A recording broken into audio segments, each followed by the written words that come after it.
Mojave Desert, water is everything, and you don't have to look far to see how it's drying up. Everywhere you see right here, all of this beach, this used to be underwater less than 20 years ago. It was the bottom of Lake Mead, and that white ribbon you can see on the hills over there behind me, that's the old water line. But the water levels here in Lake Mead have fallen 130 feet just since the year 2000, and now falling below the critical threshold of 1,075 feet, triggering today the first ever federal water shortage declaration for the Colorado River Basin and the 40 million people who rely on that water. They're going to see cuts to their water supply starting at the beginning of next year. I spoke to the head of the Southern Nevada Water Authority, who said they've been planning on this, but it's still going to mean some difficult choices.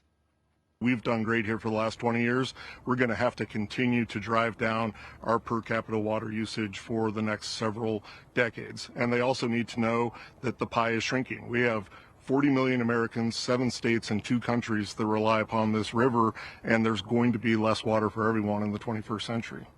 This first round of water cuts is mostly going to affect agriculture and farming, and Arizona is set to take the biggest hit, losing about 8% of their total water supply when these Colorado River cuts take effect at the beginning of next year. But in the years to come, if this drought gets worse, as scientists predict it will, we could see Tier 2 and even Tier 3 cuts. That could mean water supply cuts to residences in cities like Tucson, Phoenix, and Las Vegas.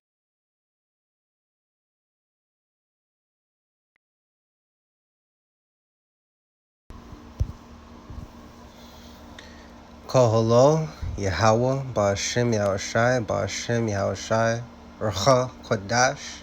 Let the elders that rule well be counted worthy of double honor, especially they who labor in the word and doctrine. To the 12 tribes which are scattered abroad, greeting. So, and also, Shalom, brothers and sisters. It's your servant Yashar with another epistle. So, I gotta give shout outs to Asadian's DMV, Salak if I mispronounced your name, but your YouTube handle.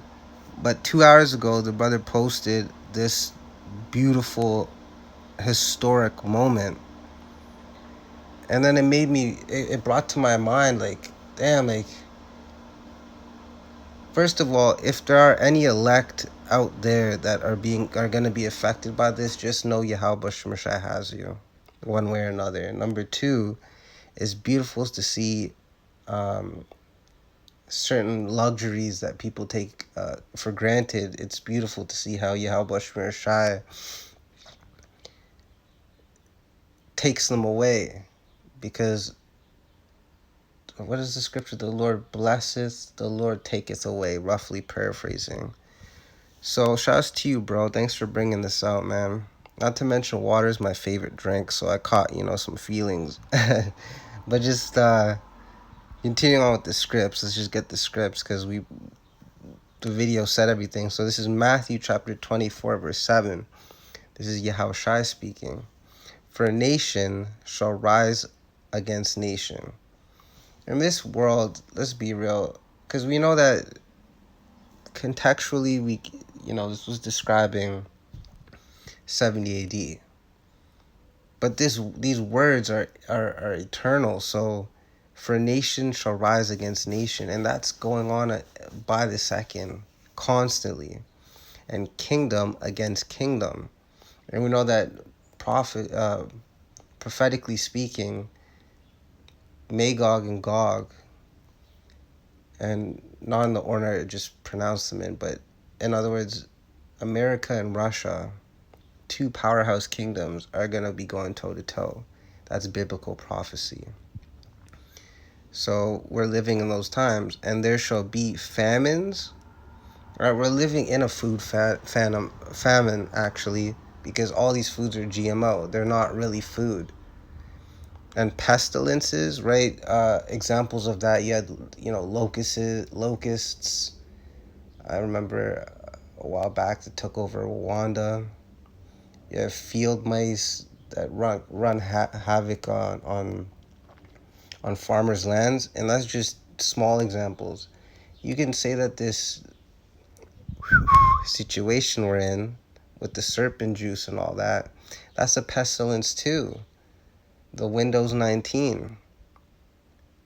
That's a more appropriate pestilence. And it says, and earthquakes, right? What happened in Haiti? In diverse places. And diverse is just another way of saying in, how does it go?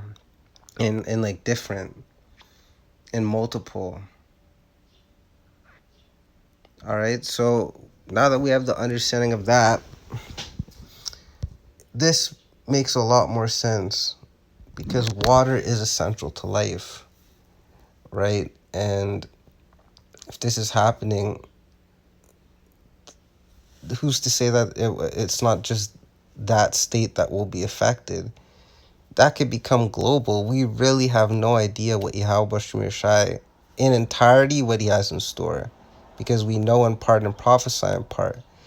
But it doesn't say anywhere in the scriptures that Colorado would be drying up in August 2021.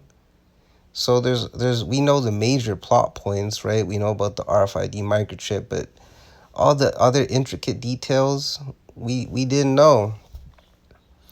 And it's actually beautiful. This really goes to show you how much of a master planner Yahweh Bashim Shai is. So this is Isaiah 65 and 13. Therefore, thus saith Yahweh Power, behold, my servants shall eat, but ye shall be hungry. Behold, my servants shall drink, but ye shall be thirsty. Behold, my servants shall rejoice, but ye shall be ashamed. All right, now, before we get carnal, let's look at it spiritually. You're going to eat and drink Yahweh Shai. All right, because once you drink of Yahweh Shai, you'll never be thirsty again. Once you eat of Yahweh Shai, you'll never be hungry again. Now, and the only people that are going to be able to enjoy that are the servants of Yahweh Shai. Now, in a carnal sense, we're physically going to eat food and drink. Because why? We're the servants of Yahweh Shai, and he'll take care of us. I mean, were the Israelites not taken care of when we fled Egypt? And then the manna came through the sky, or when King Moses hit the rock and then water poured out. Yahweh Shai, a more recent example is when Yahweh Shai, he was able to feed a multitude of people just off spiritual power, man. So it's like, who's to say that that can't happen again? Which it will be. We're going to see things that are stranger than fiction. And Abarataza, we be the elect, because, man, to experience this, like, your soul can receive no better pleasure. To be in the end times truly and be on the side of good, and to, hopefully to be crowned by Yahweh Shai HaMashiach himself. 1 Corinthians 2:9, baby. No eye has seen nor ear has heard. So, once again, as a DMV and Salakia, please, truly, if I mispronounce your YouTube handle, the water for posting that, man. That's almost like you threw an easy alley-oop for me, you know what I mean? All I had to literally do was jump and dunk. Like the water Ak, and also the water Yahweh Bashim Shai. So with that, I hope you were edified. Shalom.